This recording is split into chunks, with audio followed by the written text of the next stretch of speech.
How's it going, everybody? Welcome back to the SoCo Customs YouTube channel. We've got the Nitto Ridge Grapplers here for another tire talk, Tire Tuesday, however you found us. Those of you that have looked pretty closely at our logo, you'll probably recognize this tread pattern. So these are the Ridge Grapplers, and if you're doing a build where you're looking for the best of both worlds, you want it to look cool and you want it to perform both on and off-road, this tire should be pretty high up on your list. This is one of the premium tires and favorite among a whole lot of people in the industry. So you'll see that this is more of a hybrid tire, so it's not going to have the same road manners that an all-terrain will. However, these ones do very well.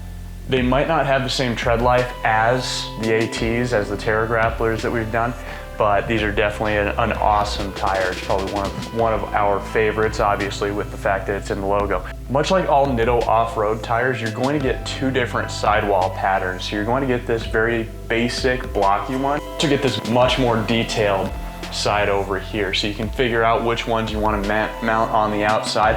That is a tip for the other shops that are mounting these. I've seen a lot of these tires get mounted up and they don't all have the same side out. So definitely double check on that. You will see that since it is a hybrid tire, the voids are going to be a little bit bigger than your all-terrain tire. This is to make sure that mud and debris aren't getting caught in there. This is a full mud and snow rated tire, so it'll get you around in winter time. There's good siping, so it'll get you through the rain and everything like that.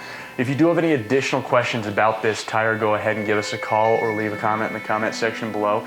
Please give this video a thumbs up and go ahead and subscribe to our YouTube channel. Thank you, guys.